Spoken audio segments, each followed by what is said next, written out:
everybody, Jane Voneman-DuPerow here, back with my show, Honor the Magic Within. Thanks for joining me.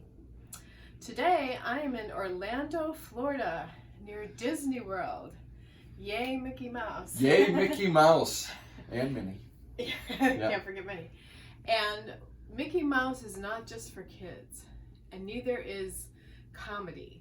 So this guy I met through a friend of mine, Donna, and she let me come and stay here with her. And I saw a video, and he is really funny, and his name on his comedy site on Facebook is called The Boston Dad. Hello, Boston Dad. Hello, hello. Yes, How are you? it's an honor to be here, absolutely. It's an honor to have you. Thank you, and thank you for my chamomile tea. Oh, yes. Yes, with honey. A whole spoon of it, too. So. Yeah, Yeah. the chamomile helps me relax. Oh, good. Yeah. So, Excellent. Maybe I should have drank it before the interview. That's all good, but drink yeah. it now, and then you'll be asleep by I'll the be like- interview, right? Yeah. Just... Yes. So anyway, I have a list of questions that I was going to ask him. Okay. And first of all, I'd like to know, how did you start doing comedy? What made you think about comedy?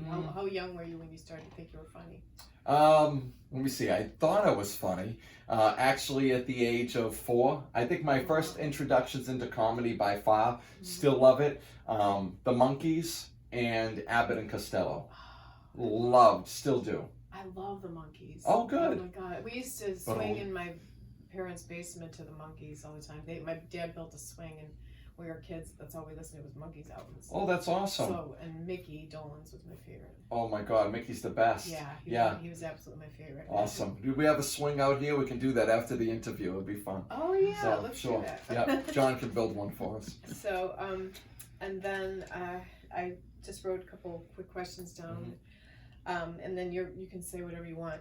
Your goal. What is your goal to be as far as your comedy act that you're doing right now? You're just on Facebook with it, or? Yeah, on Facebook, YouTube, and then, thanks to the kiddos, they all use Instagram today. And my kids, especially my daughter's trying to get me or introduce me. She loves TikTok. And TikTok. Yeah, and I guess it's really big with the kids today. They enjoy it. So I'm trying to experiment with that. But there's just all sorts of avenues. But Facebook is where we really grew a lot of our fan base, and YouTube as well. So right now I'm really enjoying doing that. So it could be like a written episode that has like a concept around it, or just a rant about the weather. Yeah. So you just get a random idea in your head one day, and you say, "This is what I'm going to talk about." That's it. Yeah. And the best is when you don't have to edit them, and it's just right out your mouth, and then post it, and you're done. When did you decide in life that you were making other people laugh, that you were really funny? When did you come to that realization? I knew growing up, I was really blessed because my grandparents' house was like a Leave It to Beaver. Was like living in the 1950s. And then my home was like a cross between Boogie Nights and Pulp Fiction. So I realized that I had to find some kind of a coping mechanism. And it was TV, it was movies, it was finding a way to find joy and to laugh. Yep. And it wasn't until I started doing these videos that when people actually will give you feedback, it's like doing theater, which you're very familiar with. Yeah. You get immediate gratification. You actually find out whether it stinks or whether it's funny or not or whatever. Right. And so many people will say, "This for me is spiritual. This for me is therapy. Oh my gosh, this made my day." I'm like, okay, great. So if me doing it will make someone else's day, that'll make me feel better too. Right. It takes you out of the hardship of the world and helps you have a focus and makes you laugh for the day, and that's so important.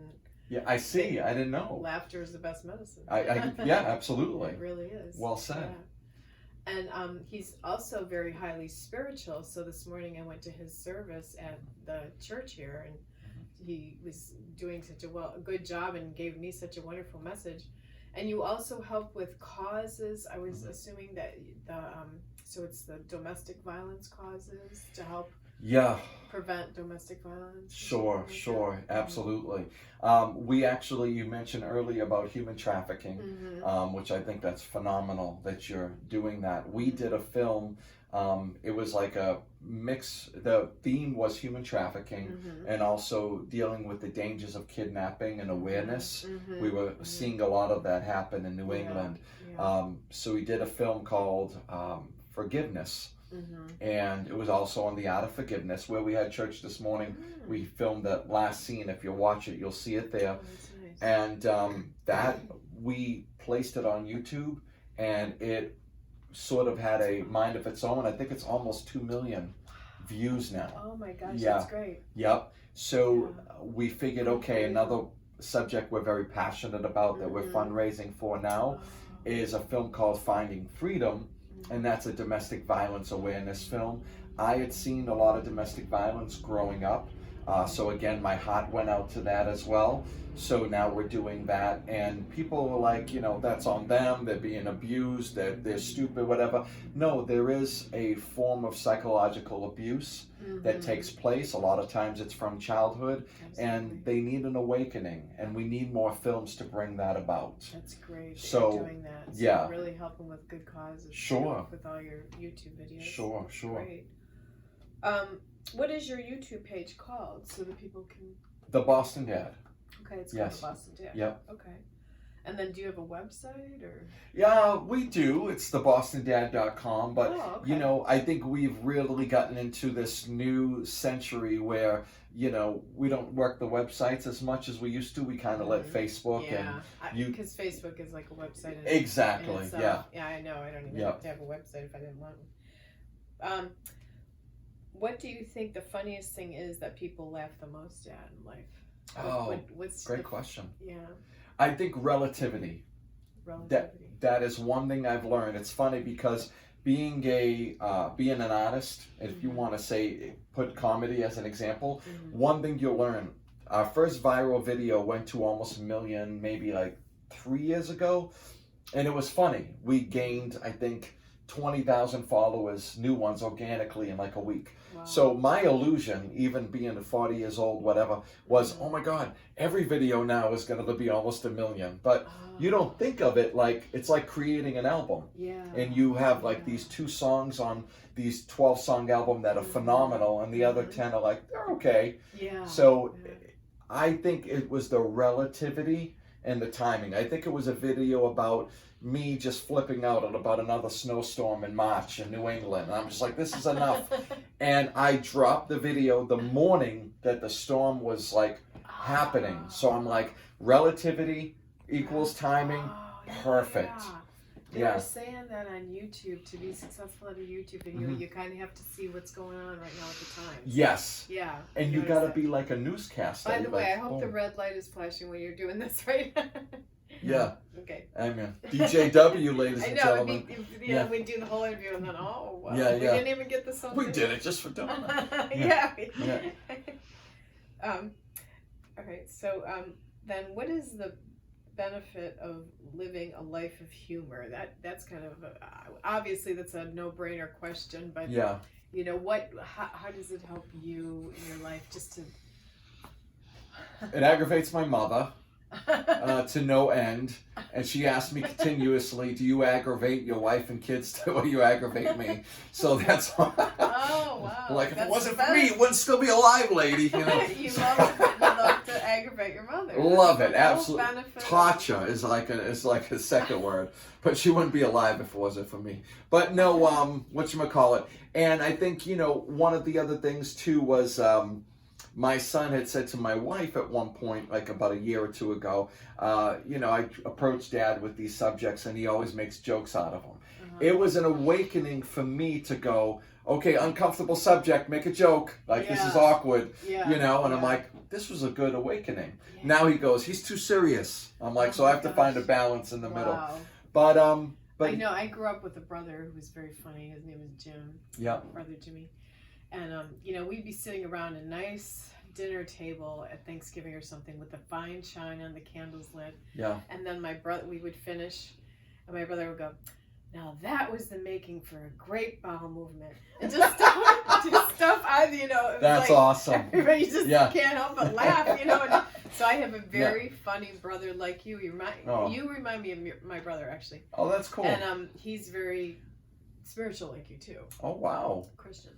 Yeah. So, you know, it's like, you know, when I saw your video, you kind of reminded me of my brother. So cool. I'm sure everybody in life knows somebody that's humorous and has a large sense of humor, and they can connect to you that way. Like it's in terms of endearment, kind of love that they would have immediately for you, you know, because you're funny, great. you know, because everybody wants to be about funny, you know, around funny people because you uplift their day, you know, so. Yeah, you're really bringing out a lot of great stuff that I haven't even thought of, especially the bowel movement. I love it. I'm hoping that chamomile tea gives me a bowel movement, prayerfully in your place, Donna. Yeah, so. I ate my broccoli this morning, and I came to the church over there, and then I was like, oh no, the broccoli's going through me. It's we should just do the video about bowel movements. Yeah, nice. Next one. Okay. Yeah. Sorry. It's all right. You want your coffee? Huh? You want your coffee? No, well, if I mix the coffee with the chamomile tea, I'll definitely have one. Give him one. Oh yeah. My gosh. Oh my gosh. Yeah. Avon Lake TV, I hope you're ready to hear all this. Yes. Avon Lake is a wonderful community, though, and nice. Sounds wonderful. They love fun, and they're, you know, so they love that too. Bowel movements, yeah. Definitely, yeah. So let's see, what else can I ask you? Oh, and then she mentioned something about you were in the filmmaking industry before. Is that correct? Well, still am. I mean, it's all relevant. It's all part of it. But you used to live in LA or something? Yes, I miss it a lot, actually. I love LA. Well, I love the, you know, when you're like, say for example, like you and Donna, you can sit and like yap and talk about health like forever because you're both so passionate about it. And then I come into the mix, and I don't think we were going to start the interview because I got so passionate about it. Well, that's the idea of like being in LA. It's like everywhere you go, you're surrounded by your own type of people that are stepping out of the comfort zone, leaving Boston, Ohio, wherever, and like saying, I'm going to come to the City of Angels to be around people that do what I do. And so there's the immediate, prayerfully you're taking ego and competitiveness out of the picture, and you are being able to now be passionate with someone else and relate to the same art and eventually work together. Yeah, so it's great. I miss that. Yeah. I love Disney, Universal, all that, but I'd say, I could be wrong, God could have another plan. I think definitely the Sunday services, you know, the enlightenment we're giving there, I think is part of his plan. Nice. I think also the kids are doing phenomenal here, so I think it's for them. But your kids, if I had to guess, I would say in about 3 years, when my son graduates high school and they're both in college, I'd have to say we're gonna be back out on the West Coast. That's my guess. I could be wrong. We'll have to see. Yeah. Yeah. I love the West Coast. It's nice. Yeah. Except for the fires there. Oh, I know. I don't like the fires too much. Just go to the beach. So and then I heard possibly through the grapevine that you were in a couple movies. Is that correct, or did I hear that wrong? No, you heard it right. Oh, what definitely. movies were you in? Let's see. So our most recent movie, it's a feature film. It's called Boys. Okay. It's a mafia movie. I'll see if I have one in the car. I'll give you a copy. Oh, wow. Absolutely. Is it just on Netflix or something, or what? We were very close to being on Netflix and having worldwide distribution. Wow. But we just didn't go with it because that particular distribution company, just something about their communication or whatever seemed a little off. So. And what was the other movie? The other one was called Second Wind. That was our first feature film. Okay. So these were movies that I wrote and directed. Oh, wow. Yeah. So that's great. mafia so you film. Own a film production company? Still do. Oh, do. That's great. Yeah. And it's kind of like yourself. They're all kind of in the same vicinity, but there's many passions. Yeah. You know? And then you were in a commercial or something, you said, when you were doing the service. Is that correct? Or or maybe I misunderstood. You were trying to get into commercials? Well, I do commercials. You do commercials? I've produced about 33 commercials. I see. Yeah. So you produce commercials for other people? Sure. I see. Yeah. Okay, cool. Which I enjoy. Yeah. Yes. Oh, my son does commercials all the time. So. Oh, cool. Yeah. Oh, that's awesome. He does his own commercials for his show downtown. Oh, that's great. So, well, is there anything you want to say? We'll keep this kind of short because I know you got the day. Maybe you want to go to Disney World with your family. Maybe. Yep. His wife is also, by the way, she was a nanny for some famous people. Yes. We won't say names though. Yeah. No, it's cool. Yeah, she nannied for Cameron Crowe. That's what she said. And Nancy Wilson from Hot. Yeah. Oh my God, that's my favorite. Heart. Yeah. You gotta be kidding me. Till now, Donna always got by on her own. You're supposed to duet. You're just not saying nothing. You let me do all the work. But at least you laughed. But Heart was my favorite band when I was a kid. Oh, Heart's great. Yeah, absolutely, definitely. Wow, that's like so synchronistic there because I've just been so into Heart again because I went to a Heart concert. Oh yeah, they're phenomenal. They look great. They sound great. They are. They're amazing. Yeah, totally. Oh my God. So what were you gonna say though? I love your shirt. Thank you. The buttons on your shirt are really cool. Yes. I didn't realize it was Jesus on the buttons, and I have a shirt actually. It's got Donna on the buttons, so but no, thank you. This was a lot. It was a lot of fun. I had a ball. Yeah, absolutely. Okay, great. Yep. Well, thanks for joining me. It's a pleasure. It's a pleasure. Thanks, Sam on Lake. Next time, see you. Stay tuned in to my show Under the Magic Within. See ya. Bye.